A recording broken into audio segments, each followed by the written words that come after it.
Fala galera, bora, seja muito bem-vindo ao canal para mais um resumão de notícias da semana. E são notícias que importam, a gente não vai falar do Belo, a gente não vai falar da véia que levou o tio morto para pegar empréstimo, a gente vai falar das notícias que realmente importam, que impactam na sua vida e no seu bolso. Então vamos lá para a primeira notícia. Irã volta a minimizar ataque atribuído a Israel e o compara a jogo de criança. Na semana passada, enquanto eu subia o vídeo, né, de notícias da semana, o Irã estava lançando um ataque a Israel, né, e em resposta àquele ataque que Israel fez ali, que acabou matando um dos líderes ali, né, da Guarda Revolucionária iraniana, e o Irã fez esse ataque. O ataque foi neutralizado, né? 99% do ataque foi neutralizado. Só que o que eu não vi ninguém falar e que eu achei muito interessante, achei sem precedentes, né? Eu não sou um especialista na área, mas eu não lembro de ter visto isso, foi a ajuda de países muçulmanos para barrar esse ataque, né, para neutralizar esse ataque do Irã contra Israel. A Arábia Saudita e a Jordânia ajudaram na defesa de Israel.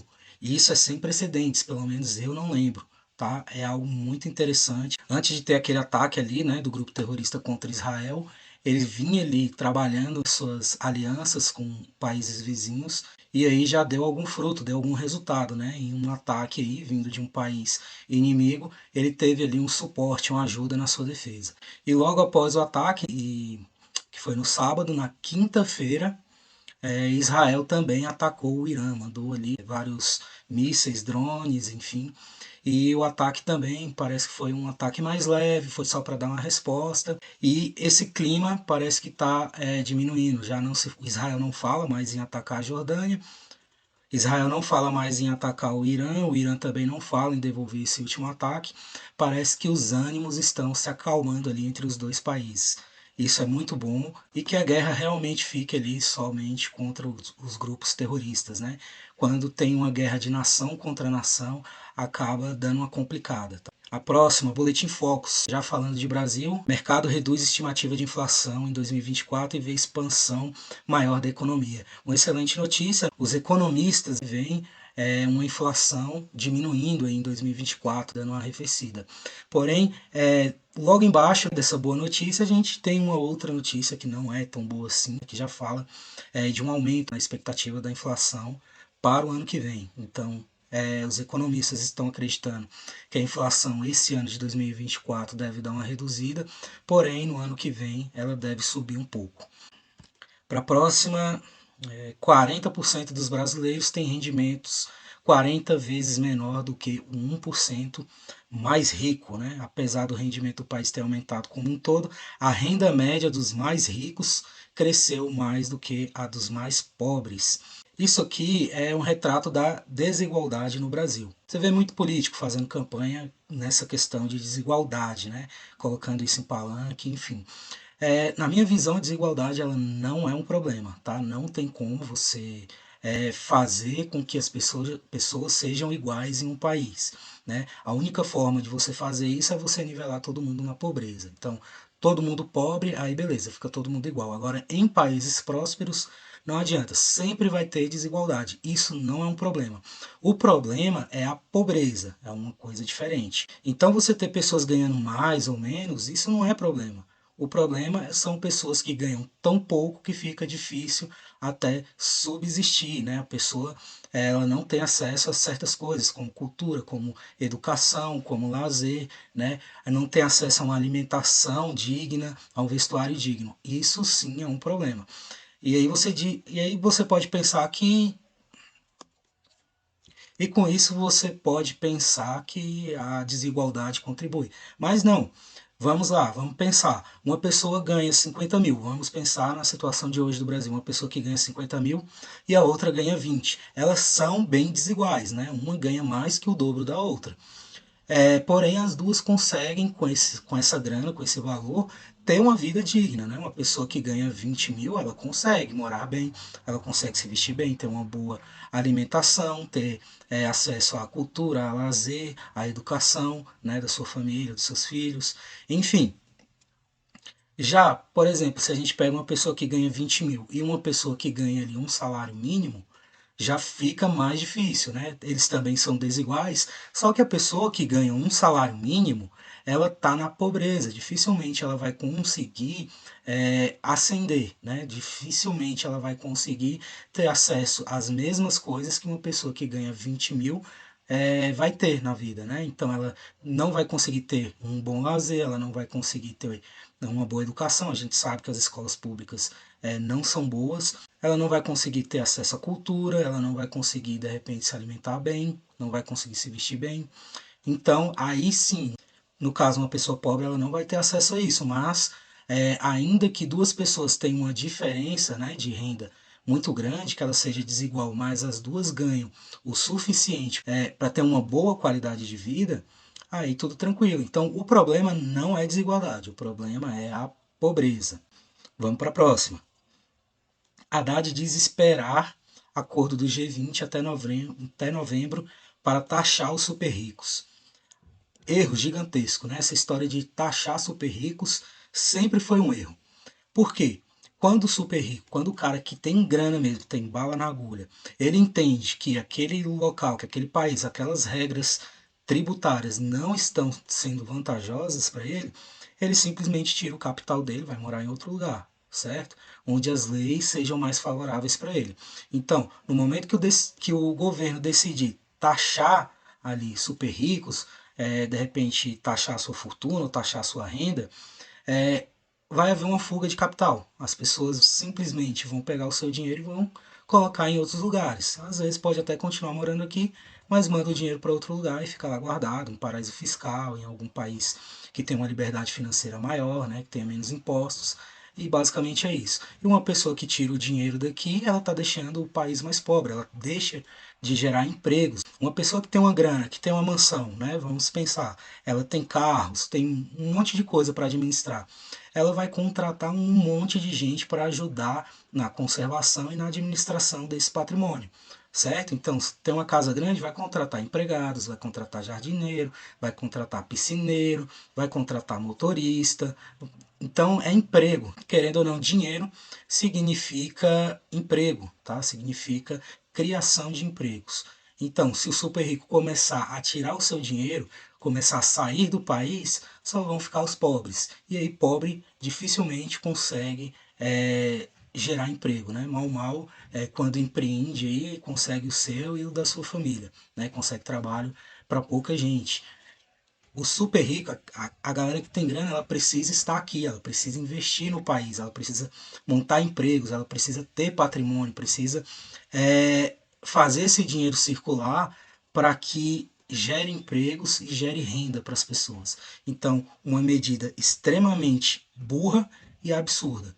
Aí, mais uma notícia, volta do DPVAT, né? Tava com saudade?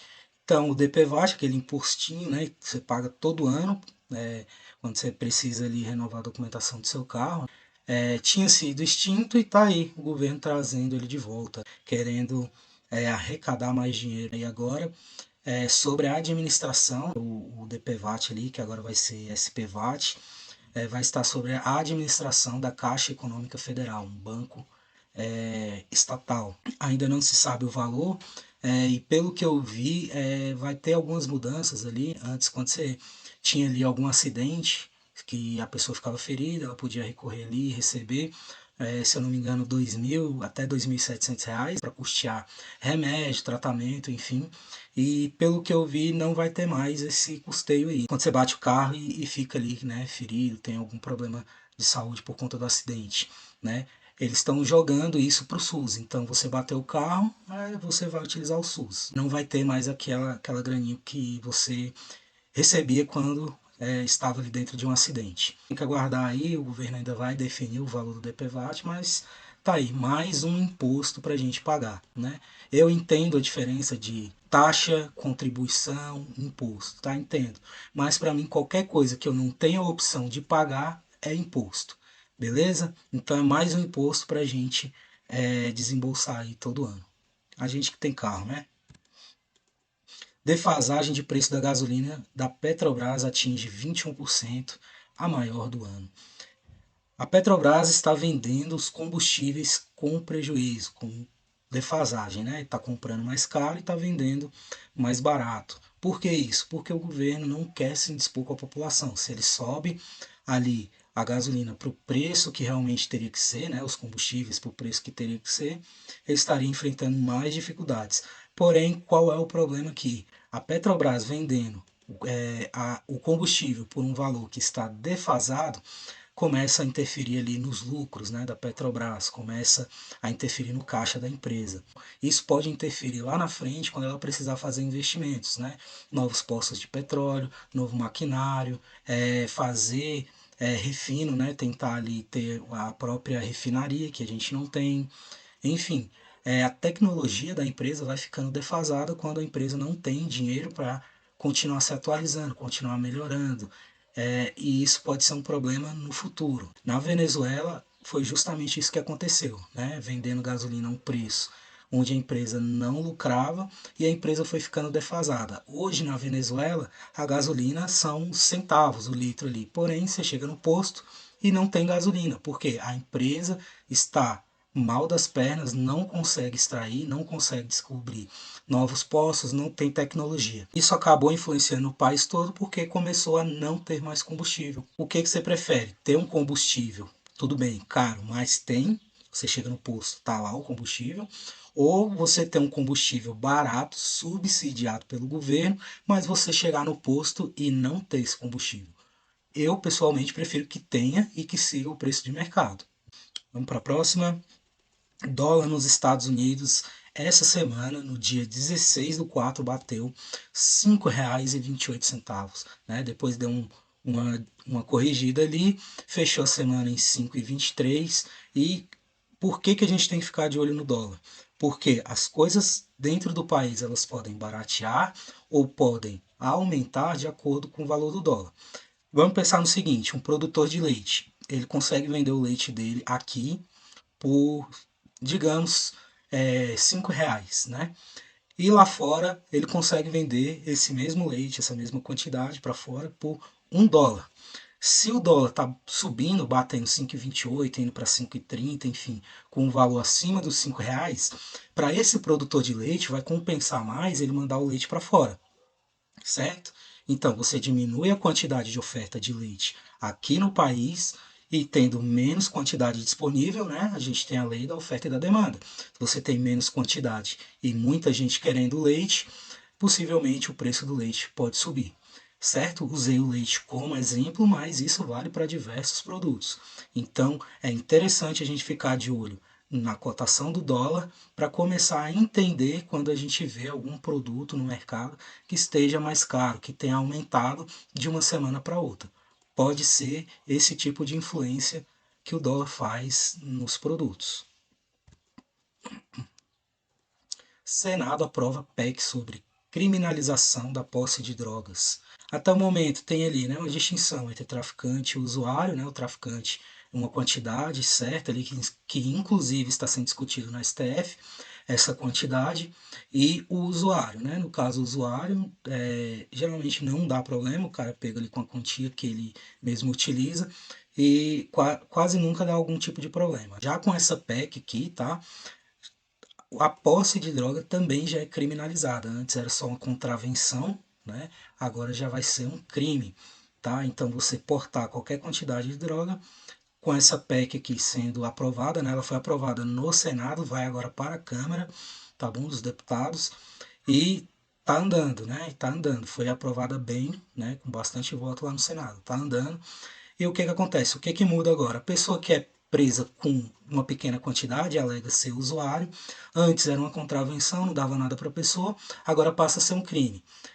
Porém, a pessoa não fica passível ali de ser presa, tá? Não fica passível de reclusão. Ela basicamente vai ter ali algumas penas alternativas, trabalho comunitário, frequentar um curso, né, antidrogas, é, pagar cesta básica, enfim, tem algumas previsões dentro da lei. Tá? Ele não vai ser preso, mas vai ser considerado crime, vai ser fichado pelo crime de posse de drogas e vai pagar ali uma pena alternativa. Comitê dos Estados Unidos publica documentos sigilosos de Moraes e alega censura. Tá aí mais uma fase da treta entre Elon Musk e o Xandão. Resumindo a treta, o Xandão mandou para o X, né, o antigo Twitter, que agora é do Elon Musk, mandou ali alguns documentos solicitando o cancelamento, né, solicitando o cancelamento de algumas contas do X. O Elon Musk disse que cansou, que não vai barrar nada, liberdade de expressão e tudo, falou que não vai barrar as contas. O Xandão então incluiu o Elon Musk ali nos inquéritos que ele tem lá, né? 4 anos com esse troço na mão, não faz nem sentido. E o Elon Musk falou simplesmente que vai publicar as decisões do Xandão, né, que são de caráter sigiloso. O próprio Elon Musk não divulgou, mas acredito, né, que ele passou ali para os deputados ali, né, dos Estados Unidos e eles publicaram, né? E aí tem lá vários documentos, várias solicitações ali de cancelamento de conta, de conservação de algumas publicações para serem consultadas depois, enfim, documentos assim sem base nenhuma, base jurídica nenhuma, ferindo, né, a própria Constituição brasileira de liberdade de expressão. E aí os políticos americanos lá, os deputados americanos, jogaram literalmente a merda no ventilador. Os Estados Unidos, o mundo todo presta atenção, então quando eles falam alguma coisa, né, o mundo todo fica sabendo. E aí os próprios políticos americanos estão falando ali, né, do alerta, né, para a América a respeito da violação aí dos direitos de liberdade e de livre expressão dentro da América, e citando o Brasil como um caso de violação desses direitos, né, através do STF aí, do nosso amado Xandão. Basicamente é isso, a treta aí que tá, né? Agora a merda tá no ventilador e vamos ver o que que dá. E fechamos aí as notícias, vamos para as distribuições de dividendos aí da semana. Só vai ter 2 dias aí de distribuição, começando com o dia 22 de abril, né? A gente vai ter a TIM aí distribuindo JCP, né, para quem estava posicionado no dia 9/4, tá? Ela distribui 18 centavos. E a gente tem a Gerdau aí, ações ordinárias e preferenciais, distribuindo 20 centavos para quem estava posicionado no dia 17/4. E dia 23 de abril a gente tem bastante distribuição. A Telefônica, né, que é dona da Vivo, distribuindo aí JCP de 12 centavos para quem estava posicionado no dia 22/9. A TIM distribuindo JCP de 8 centavos para quem estava posicionado dia 22/3. A Telefônica, de novo, a Vivo, distribuindo aí JCP de 51 centavos para quem estava posicionado em 26/12 de 2023. Telefônica, mais uma vez, distribuindo JCP para quem estava posicionado aí no dia 31/5 de 2023, no valor de 19 centavos. Temos aqui a Tegma Gestão Logística, distribuindo 54 centavos de dividendos para quem estava posicionado no dia 11/4. A Telefônica, de novo, distribuindo aí JCP de 24 centavos para quem estava posicionado em 31/7 de 2023. A Unip 6, distribuindo JCP de 10 centavos para quem estava posicionado aí dia 18/4. Grupo JPS distribuindo dividendos aí de 31 centavos para quem estava posicionado em 11/4. Telefônica de novo distribuindo aí JCP de 16 centavos para quem estava posicionado no dia 31/8 de 2023. Unipar distribuindo aí na Unip 3 10 centavos também para quem estava posicionado no dia 18/4. A Vivo novamente distribuindo JCP de 9 centavos para quem estava posicionado em 23/10 de 2023. A Unipar, né, a Unip 5, distribuindo de novo 10 centavos para quem estava posicionado aí no dia 18/4. E a Tegma Gestão Logística distribuindo 18 centavos para quem estava posicionado em 11/4. Tá? Só lembrando que essas distribuições de dividendos da Telefônica é tudo referente ao ano passado. A Vivo, a Telefônica, geralmente faz assim, ela anuncia, né, todo durante o ano e paga tudo no ano seguinte. Então não é aquela empresa que anuncia hoje e na semana que vem paga, no mês que vem paga. Não, ela anuncia no ano anterior e paga no ano seguinte para quem estava posicionado nas datas, tá? Então é isso, fechou o vídeo de hoje. Curte aqui o vídeo, se inscreve no canal, deixa seu comentário. Vou ficando por aqui, um beijo, um queijo e até a próxima. Valeu! Eu quero meu dinheiro. Eu quero meu dinheiro.